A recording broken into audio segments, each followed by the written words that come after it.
तो जिस तरीके से किसी बॉडी को अगर हम लोग को मूवमेंट कराना होता है तो हम लोग फोर्स अप्लाई करते हैं, ठीक वैसे ही अगर किसी बॉडी के अंदर में हम लोग को रोटेशनल मोशन लाना है तो उस कंडीशन में हम लोग को टॉर्क अप्लाई करते हैं। क्या देख लें कि रियल वेक्टर अपॉन dt जो होगा, ठीक, वो किसके बराबर होगा, एक्सटर्नल अप्लाई टॉर्क के बराबर। इसलिए अगर ये जीरो कर दे तो rate of change in momentum क्या हो जाएगा, एंगुलर मोमेंटम वो जीरो हो जाएगा। मतलब क्या कि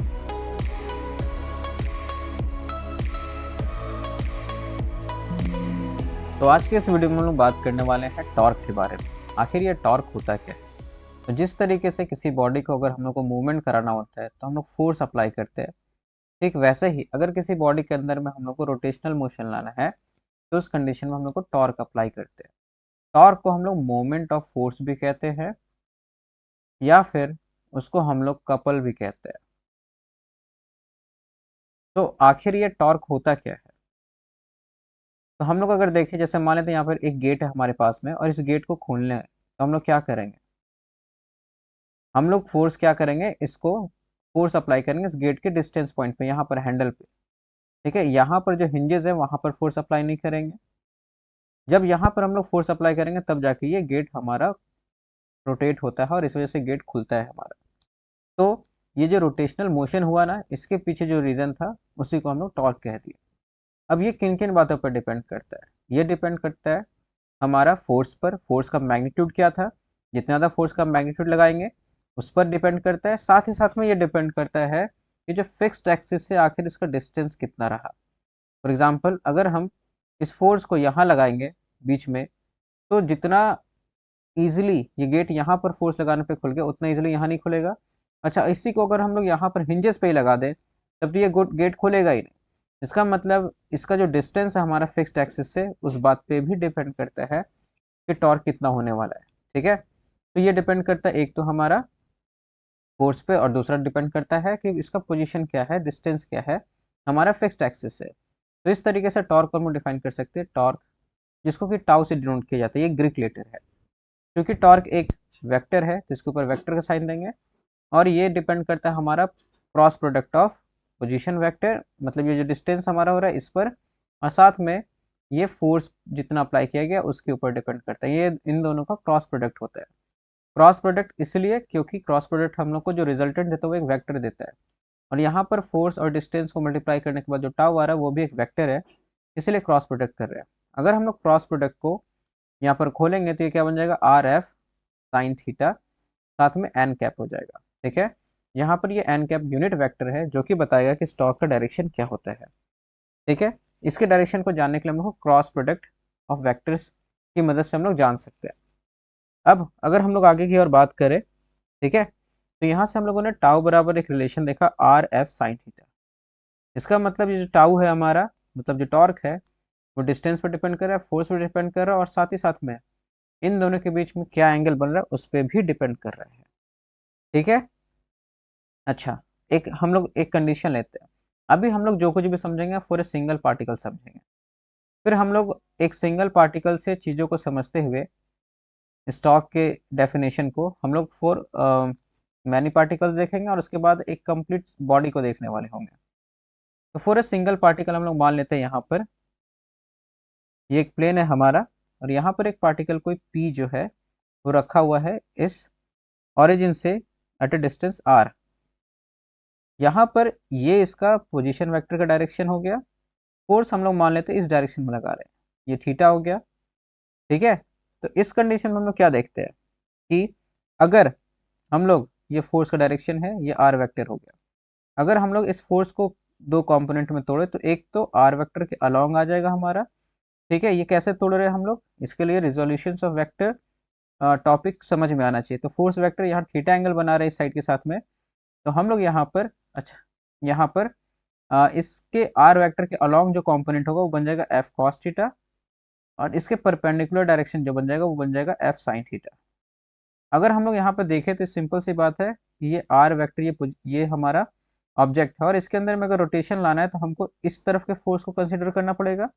ये जो परपेंडिकुलर है, मतलब फोर्स का वो कंपोनेंट जिसकी वजह से रोटेशन अराइज हो रहा है वो इसके परपेंडिकुलर होता है। ठीक है, एफ साइन थीटा की वजह से ना, क्योंकि ये डिस्टेंस फिक्स है। इधर से एफ साइन थीटा फोर्स लगा तभी ना ये एक रोटेशनल पाथ को ट्रेवल करेगा हमारा। तो हम लिख सकते हैं कि टाउ बराबर क्या हो गया, R into F perpendicular component. मतलब क्या कि distance into perpendicular component, perpendicular component जो फोर्स का है वो हमारा टाउ होता है, अगर सिर्फ हम लोग मैग्नीट्यूड का बात करें। या फिर इसी बात को हम लोग ऐसे भी एक्सप्लेन कर सकते हैं कि यहाँ पर अगर मान लेते पॉइंट पी था डिस्टेंस आर पर, ये आर वेक्टर हो गया, ये फोर्स का वेक्टर हो गया, ये थीटा एंगल बना रहा है। हम लोग क्या करते हैं ना, इस एफ वेक्टर को, इस लाइन को पीछे की तरफ इस तरीके से बढ़ाते हैं और इस यहाँ से ओरिजिन से एक परपेंडिकुलर लाइन ड्रॉ कर लेते हैं। तो हम लोग देख रहे हैं यहाँ पे एक ट्रायंगल का निर्माण हो रहा है, एक ट्रायंगल फॉर्म हो रहा है। इस पॉइंट पी से मान लेते हैं यहाँ पे ये ओ है, ये पी है, ये क्यू मान लेते हैं। तो ओपी क्यू एक ट्रायंगल बन रहा है। तो इस ट्रायंगल की मदद से हम लोग क्या कर सकते हैं, इस ओ क्यू का वैल्यू फाइंड आउट कर सकते हैं और पी क्यू का वैल्यू फाइंड आउट कर सकते हैं ट्रिग्नोमेट्री की मदद से। तो अगर हम लोग बात करें यहाँ पर ये थीटा है, ये एंगल भी कितना हो गया, थीटा। थीटा के लिए ये फिर बेस हो जाएगा, ये हमारा हो जाएगा हाइपोटेनस और ये परपेंडिकुलर हो जाएगा। तो इस कंडीशन में हम लोग साइन थीटा बराबर क्या डिफाइन कर सकते हैं, साइन थीटा बराबर हमारा क्या हो जाएगा, परपेंडिकुलर बाय हाइपोटेनस। तो परपेंडिकुलर यहाँ पे क्या हो गया, O Q by hypotenuse R हो गया। तो ओ क्यू बराबर अगर हम लोग देखें, ओ क्यू बराबर क्या हो जाएगा हमारा, आर साइन थीटा। मतलब ये वाला जो कंपोनेंट है ये बन गया आर साइन थीटा। वैसे ही हम लोग क्यूपी निकालेंगे तो ये बन जाएगा आर कॉस थीटा। ठीक है, ये क्लियर हो रहा है। तो फोर्स का जो कंपोनेंट है हमारा यहाँ पे, यहाँ पर आर का परपेंडिकुलर कंपोनेंट कौन है फोर्स के साथ, ये वाला कंपोनेंट है ओ क्यू, और यही एक्ट कर रहा होगा, इसी कंपोनेंट को मूव करा रहे हैं हम लोग फोर्स लगा के। तो इस तरीके से देखें तो इस बात को ऐसे भी लिखा जा सकता है कि आर का परपेंडिकुलर कंपोनेंट को अगर फोर्स के साथ मल्टीप्लाई करें मैग्नीट्यूड में, तो हमारा ये टाउ का मैग्नीट्यूड जो है वो दे देता है। आई होप कि ये सब क्लियर हो रहा हो डेफिनेशंस। अब अगर हम लोग बात करें इसके एसआई यूनिट के बारे में, तो चूंकि ये प्रोडक्ट है हमारा आर और एफ का, तो आर मतलब डिस्टेंस, एफ मतलब फोर्स, तो फोर्स का हमारा क्या हो जाता है एसआई यूनिट, न्यूटन मीटर। इसका एसआई यूनिट सिमिलर है as that of work, but यहाँ पर एक डिफरेंस ये है वर्क और टॉर्क के बीच में कि वर्क जो हमारा है वो एक स्केलर क्वांटिटी होता है, जबकि टॉर्क जो हमारा है वो एक वेक्टर क्वांटिटी होता है। ठीक है, चलिए अब हम लोग एक स्पेशल केस देखते हैं। यहाँ पर क्या स्पेशल केस देख रहे हैं कि अगर यहाँ पर स्पेशल केस ये होगा हमारा कि अगर हम लोग क्या करें, आर बराबर जीरो कर दें। मतलब क्या कि जो हमारा फिक्स्ड एक्सिस है हम लोग फोर्स वहीं पर अगर लगाए, तो इस कंडीशन में हमारा टॉर्क बराबर क्या हो जाएगा, टॉर्क बराबर हमारा जाएगा एफ आर साइन थीटा था हमारा, या आर एफ साइन थीटा, यहाँ पर आर जीरो हो जाएगा और ये टॉर्क भी जीरो हो जाएगा। इसका मतलब है कि जो एक्सिस है अगर वहीं पर हम लोग फोर्स लगाएंगे तो इस यहाँ पर हमारा टॉर्क जो है टोटल वो जीरो हो जाएगा। ठीक है, अगर थीटा 0 डिग्री हो जाए तो, या 90 डिग्री हो जाए तो क्या होगा, थीटा 0 डिग्री होना मतलब क्या होता है कि जो हमारा आर का डायरेक्शन है अगर हम इसी डायरेक्शन में फोर्स भी लगाए, अब गेट अगर हमारा इस तरीके से लगा हुआ है, अब इसको इस तरफ फोर्स लगाएंगे तो ये तो रोटेट करेगा ही नहीं, रोटेट तो अंदर की तरफ करना था। तो यहाँ पर आर वेक्टर और एफ वेक्टर के बीच का एंगल जीरो हो गया, या फिर या फिर हमारा लगा दे 180 डिग्री, सॉरी 180 डिग्री। तो ये जस्ट ऑपोजिट डायरेक्शन में जाएगा, तो उस कंडीशन में भी जो डोर है हमारा वो ओपन नहीं हो पाएगा, यहाँ पर रोटेशनल इफेक्ट क्रिएट नहीं हो पाएगा, और इस कंडीशन में भी टाउ बराबर जीरो हो जाएगा हमारा। ठीक है, ये बात क्लियर हो रही है। अब हम लोग यहाँ पर अगर रिकैप करें एक बार, तो हम लोगों ने क्या क्या देखा कि टॉर्क क्या होता है। टॉर्क हमारा ये बात करता है कि किसी भी ऑब्जेक्ट में अगर रोटेशनल मोशन लाना है, ठीक है, तो वो इसकी वजह से होता है। ये किन किन बातों पर डिपेंड करता था, distance of it from the axis, और साथ में फोर्स कितना अप्लाई हो रहा है, और साथ में ये थीटा एंगल पे भी डिपेंड करता था कि फोर्स और आर के बीच में एंगल कितना है। ठीक है, साथ में हम लोगों ने देखा कि टॉर्क बराबर जो होता है हमारा वो आर एफ साइन थीटा था, जिसको खोलते हैं हम लोग अगर क्रॉस प्रोडक्ट था तो, और यहाँ पर R dot F perpendicular component ले तो भी हमारा टॉर्क आएगा, या फिर आर का परपेंडिकुलर कंपोनेंट ले ले उसको एफ से मल्टीप्लाई करे तो भी टॉर्क आएगा। इसका एसआई यूनिट न्यूटन मीटर था, और इसका अगर डायमेंशन के बारे में बात करें तो वो क्या बन जाएगा हमारा ml2t-2। ये डायमेंशन कैसे आया होगा, क्योंकि टॉर्क बराबर क्या था, फोर्स, और यहाँ पर हमारा क्या था, डिस्टेंस। तो यहाँ पे फोर्स जो होगा उसका हमारा क्या हो जाता है, अगर हम लोग फोर्स को लिखे तो इसको लिखना होगा ना मास एक्सेलरेशन, और यहाँ पर ये आर हो गया, मास का क्या हो जाएगा हमारा ये एम, एक्सेलरेशन क्या होता है मीटर पर सेकंड स्क्वायर, मतलब लेंथ t-2, और यहाँ पर आर भी क्या हो गया एल, ये हो जाएगा ml/t-2 हो गया। ठीक है, ये इसका एसआई यूनिट हो गया। अब हम लोग आगे बात करने वाले हैं एंगुलर मोमेंटम के बारे में। तो जिस तरीके से लीनियर मोमेंटम था हमारा लीनियर मोशन में, ठीक वैसे ही यहाँ पर आता है एंगुलर मोमेंटम। ठीक है, एंगुलर मोमेंटम जस्ट एनालॉगस है हमारा लीनियर मोमेंटम के, इसको हम लोग डिनोट करते हैं एल के द्वारा। ये भी एक वेक्टर क्वांटिटी होता है। ठीक है, और ये क्या होता है, तो इसको डिफाइन किया जाता है मोमेंट ऑफ मोमेंटम। मोमेंट क्या होता है कि किसी भी क्वांटिटी को अगर हम लोग उसके डिस्टेंस से मल्टीप्लाई कर दे तो वो मोमेंट हो जाता है। डिस्टेंस मतलब क्या, जो एक्सिस था उसके डिस्टेंस से। ठीक है, तो एल वेक्टर को डिफाइन हम लोग करते हैं एल वेक्टर बराबर R vector cross P vector. फिर से अगेन क्रॉस प्रोडक्ट है, क्योंकि एल वेक्टर हमारा एल जो है एक वेक्टर क्वांटिटी है, और वेक्टर क्वांटिटी को रिप्रेजेंट करने के लिए हम लोग क्रॉस प्रोडक्ट यूज करते हैं। तो इसको मैग्नीट्यूड के टर्म में लिख सकते हैं हम लोग क्या, आर पी साइन थीटा। और जस्ट सेम लॉजिक से हम लोग लिख सकते हैं एल बराबर आर पी का परपेंडिकुलर कॉम्पोनेंट ले ले तो, या फिर आर का परपेंडिकुलर कॉम्पोनेंट ले ले और उसको पी से मल्टीप्लाई करें। ठीक है, अब जैसा कि हम लोग जानते हैं कि फोर्स और मोमेंटम के बीच में एक रिलेशन था from Newton second law of motion, कि rate of change of momentum जो होता था वही फोर्स होता था। ठीक वैसा ही एक रिलेशन हम लोग अभी स्टैब्लिश करने वाले हैं एंगुलर मोमेंटम और टॉर्क के बीच में। तो हम लोग क्या जान रहे हैं कि एल वेक्टर बराबर क्या होता है R vector cross P vector. L vector का rate of change D L upon D T बराबर क्या हो जाएगा T upon D T R vector cross P vector. अब अगर हम लोग यहाँ पे डिफ्रेंशिएट कर रहे हैं तो पहले क्या करेंगे कि पहला कंपोनेंट को, ये डिफ्रेंशिएशन का रूल है।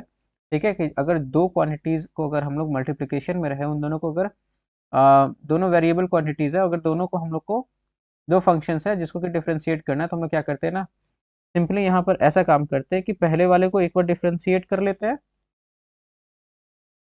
और दूसरे वाले को रहने देते हैं, प्लस फिर दूसरे वाले को पहले वाले को रहने देते हैं और फिर दूसरे वाले को डिफ्रेंशिएट कर देते हैं।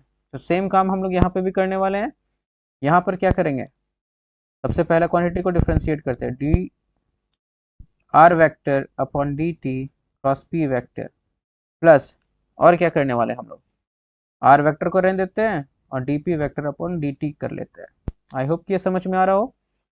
अब यहाँ पर एक बात हम लोग ध्यान देते हैं, D R upon D T क्या होता है, rate of change of displacement. ये डी आर मतलब क्या है डिस्टेंस, तो डिस्टेंस, और डी का मतलब क्या होता है change, very small change in distance with respect to very small change in time. तो distance by time, change in distance by change in time क्या होता है, वेलोसिटी होता है। तो हम लोग यहाँ पे इसको क्या लिख सकते हैं, ये वाला जो पार्ट हो गया हमारा, आ, ये पार्ट हमारा बन जाएगा v, यहाँ पे लिख देते हैं v वेक्टर बराबर D R vector upon D T. और साथ में हम लोग एक और चीज जानते हैं कि p वेक्टर बराबर क्या होता है एम वी वेक्टर, मोमेंटम बराबर मास इनटू वेलोसिटी। इस वाले कंडीशन में अगर फर्स्ट वाले पार्ट को देखें, तो अगर इन सारे वैल्यूज को हम पुट करें तो ये क्या बन जाएगा v vector cross M V vector. यहाँ पर m एक कांस्टेंट है, ये बाहर आ जाएगा, तो v vector cross v vector करेंगे, और हम जानते हैं कि जब भी क्रॉस प्रोडक्ट होता है तो क्या होता है साइन थीटा बीच में आता है, और v वेक्टर और v वेक्टर के बीच में साइन थीटा, मतलब सेम ही अगर हमारा है दो वेक्टर्स, तो इसके बीच का जो थीटा होगा वो कितना होने वाला है 0 डिग्री। और 0 डिग्री अगर होगा हमारा तो क्रॉस प्रोडक्ट 0 हो जाता है, मतलब ये पूरा पार्ट कितना बन जाएगा 0। जबकि वहीं पर अगर हम लोग बात करें R vector cross D P upon D T के बारे में, तो हम लोग जानते हैं कि D P upon D T क्या होता है फोर्स होता है। तो यहाँ से हम लोग क्या लिख सकते हैं कि R vector cross D P upon D T force हो गया, ये वाला पार्ट जो हो गया वो फोर्स के बराबर हो गया। तो डी अपॉन डी टी जो होगा हमारा वो क्या हो जाएगा D upon D T of L vector बराबर क्या था D upon D T of R vector cross P vector, क्योंकि एल वेक्टर की जगह आर क्रॉस पी की है, उसमें से एक टर्म तो कैंसिल हो गया था, दूसरा टर्म जो था वो बचा R vector cross F vector. तो ये वाला कॉम्पोनेंट हमारा क्या हो जाएगा, D upon D T of R vector cross F vector. अभी जस्ट हम लोगों ने स्टार्टिंग पढ़ा था R vector dot cross F vector क्या होता है, टाउ, इसका मतलब D upon D T of tau vector. तो हम लोगों ने यहाँ से क्या डिफाइन कर लिया कि rate of change of angular momentum जो होता है वो हमारा किसके बराबर होता है, rate of change of angular momentum जो होता है हमारा वो किसके बराबर होता है, सॉरी ये हमारा था आर वेक्टर, ये डिफ्रेंशिएट करने के बाद में ये हमारा टर्म बना था R vector cross F vector, और ये हमारा टाउ आ गया था, सॉरी। तो यहाँ से हम लोग क्या देखें, rate of change of angular momentum जो है वो किसके बराबर है, वो हमारा टाउ वेक्टर के बराबर है। ठीक है, इसका मतलब कि वो टॉर्क के बराबर होता है। तो जिस तरीके से लीनियर मोमेंटम में rate of change of momentum जो था फोर्स के बराबर था, वैसे ही rate of change of angular momentum torque के बराबर। अब हम लोग बात करने वाले टॉर्क और angular momentum for a system of particles के बारे में। तो अगर हमारे पास में सिस्टम ऑफ पार्टिकल्स दिया रहे, मतलब ढेर सारे पार्टिकल्स का ग्रुप दिया रहे, तो उस कंडीशन में हम लोग टॉर्क या एंगुलर मोमेंटम कैसे फाइंड आउट करते हैं। तो लेट्स से कि हमारे पास में ढेर सारा पार्टिकल है, अब हर एक पार्टिकल का कुछ ना कुछ एंगुलर मोमेंटम होगा। पहला का एंगुलर मोमेंटम L1 वेक्टर है, फिर L2 वेक्टर है, और इस तरीके से करके हम जाएंगे Ln वेक्टर है। तो टोटल हमारा एंगुलर मोमेंटम या मोमेंट ऑफ मोमेंटम होगा वो इन सब के सम के बराबर होगा, L1 plus L2 plus dot dot dot dot plus Ln। इसको हम लोग ऐसे रिप्रेजेंट कर सकते हैं समेशन ऑफ एल आई, जहाँ पर आई इज इक्वल टू 1 से लेकर n तक वेरी कर रहा होगा। तो एल वेक्टर बराबर क्या आ गया, summation of angular momentum of all the small particles जो कि उसमें प्रेजेंट है, और हम लोग एल आई को ले सकते हैं are I cross P I vector. तो ये क्लियर होगा। अब अगर हम लोग आगे की ओर बात करें तो हम लोग क्या देखते हैं कि एंगुलर मोमेंटम और टॉर्क के बीच में क्या रिलेशन है for a system of particles. तो इसके लिए हम लोग क्या देखेंगे, सबसे पहले हम लोग जो हमारा एंगुलर मोमेंटम है उसको डिफ्रेंशिएट करेंगे, कंप्लीट जो angular momentum total angular momentum, ठीक है, और फिर देखते हैं टॉर्क क्या आता है। तो डी अपॉन डी टी, ये एंगुलर मोमेंटम जो टोटल है वो क्या होता है, summation of angular momentum of her एक पार्टिकल का जो एंगुलर मोमेंटम है उसके सम के बराबर। अगर हम इसको इस तरीके से लिखें, ये समेशन का साइन बाहर आ जाएगा, और हर एक एंगुलर मोमेंटम को फिर हम लोग डिफ्रेंशिएट करेंगे, ठीक है, जहां पर आई जो है वो 1 से लेकर n तक वेरी कर रहा है। इसको ऐसा लिखा जा सकता है D L I dl1 upon D T plus dl2 upon D T, इस तरीके से dln अपॉन डी टी।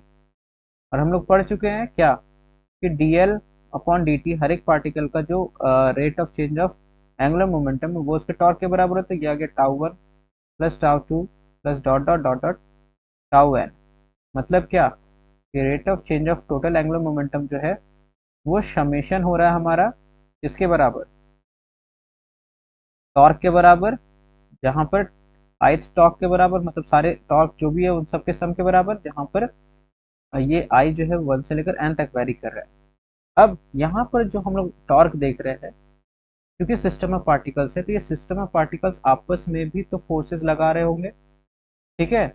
और यहाँ पर ये आपस में फोर्स लगाएंगे तो इसके अंदर में हम लोग देखेंगे पहले कि इंटरनल टॉर्क कितना होगा और एक्सटर्नल टॉर्क कितना होगा। तो जो टॉर्क हम लोग बात करें टोटल टॉर्क, ये summation of all the torques होने वाला है।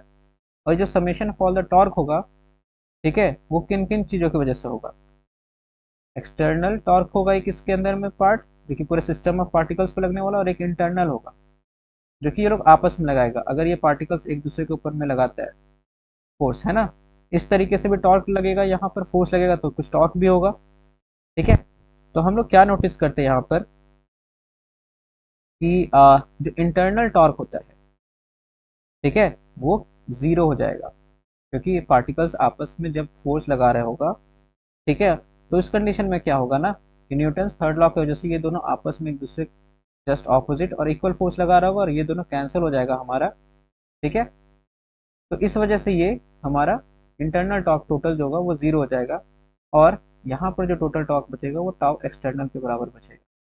तो जो हमारा टाउ होगा टोटल, वो ड्यू टू एक्सटर्नल होने वाला है, ठीक है। जो समेशन होगा वो टोटल एक्सटर्नल टॉर्क के बराबर होगा। तो हम यहाँ से क्या देख लें कि DL vector upon D T जो होगा ठीक, वो किसके बराबर होगा, एक्सटर्नल अप्लाई टॉर्क के बराबर। जिस तरीके से कि dp अपॉन dt हमारा था एक्सटर्नल फोर्स अप्लाइड की वजह से, ठीक है, for a system of particles. ठीक, आई होप यहाँ तक क्लियर हो गया हो। अब हम लोग बात करेंगे conservation of angular momentum topic के बारे में। कंजर्वेशन ऑफ एंगुलर मोमेंटम, ठीक है, ये क्या कहता है कि अगर मान लें कि जिस तरीके से कंजर्वेशन ऑफ लीनियर मोमेंटम था, ठीक वैसे ही ये कंजर्वेशन ऑफ एंगुलर मोमेंटम है कि अगर हम लोग एक्सटर्नल टॉर्क जो अप्लाई कर रहे हैं किसी बॉडी पे, अगर ये जीरो कर दें, तो rate of change in momentum क्या हो जाएगा, एंगुलर मोमेंटम वो जीरो हो जाएगा। मतलब क्या कि इसके अंदर जो चेंज हो रहा है वही जीरो है। और किसी बॉडी के अंदर अगर चेंज जीरो हो रहा है, तो इसका मतलब क्या है कि वो बॉडी स्टार्टिंग में जो वैल्यू लिए हुए था वही बाद में भी है, मतलब एल वेक्टर कांस्टेंट है। ठीक है, अगर कोई चेंज नहीं हो रहा है, D L upon D T जो है चेंज ही जीरो है, इसका मतलब इसका वैल्यू कांस्टेंट है, इसका मतलब एल वेक्टर जो होगा वो कांस्टेंट होगा। तो किसी बॉडी पर अगर टॉर्क अप्लाई नहीं करेंगे तो उसका जो मोमेंटम होने वाला है वो टॉर्क मतलब वो कांस्टेंट होने वाला है। ठीक है, और एल वेक्टर बराबर हम लोग अभी जस्ट देखे क्या होता है, M vector sorry L vector बराबर क्या था, M cross B M sorry ये बराबर क्या था हमारा, R vector cross P vector. और पी वेक्टर क्या होता है, एम बी वेक्टर। ठीक है, तो यहाँ पर हम लोग क्या देखते हैं कि आर एम और वी पे डिपेंड करता है। तो यहाँ पर हम लोग ये देखते हैं कि अगर कोई बॉडी रोटेट कर रहा है, अगर वो अपने रेडियस को इंक्रीज कर देगा तो उसका वेलोसिटी जो होगा इस एल को कांस्टेंट रखने के लिए अपने आप स्लो हो जाएगा।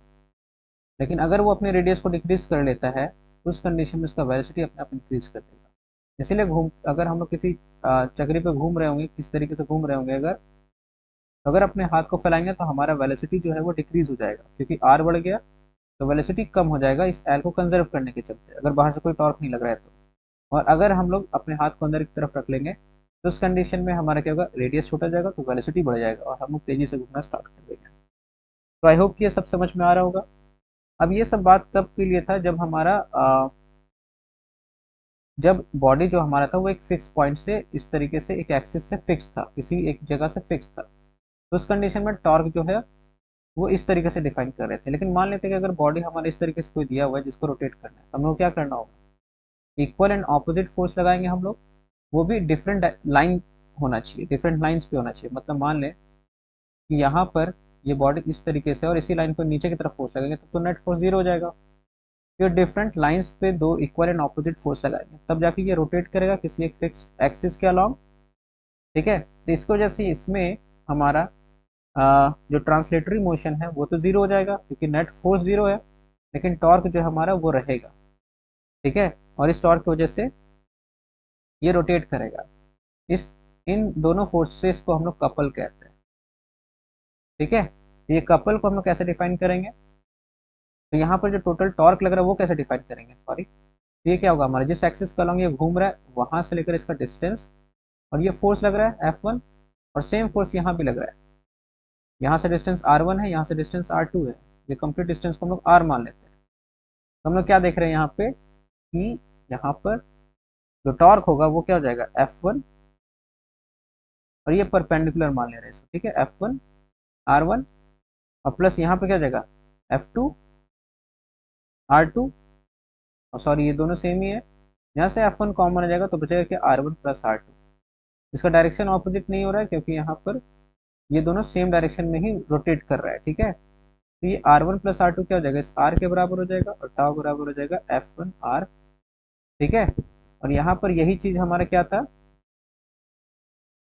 यही चीज हमारा क्या था, सेम कंडीशन हम लोगों ने देखा था आ, जब टॉर्क के बारे में लोग बात कर रहे थे। तो ये कपल भी हमारा जो दो कपल है, ठीक है, वो भी टॉर्क अप्लाई कर रहा है कुछ इस तरीके से, जहाँ पर किसी एक फोर्स को ले लिया हम लोग और इन दोनों के बीच का जो डिस्टेंस है ये हमारा यहाँ पर आर जो है वो एक्ट कर रहा है उसके जैसा।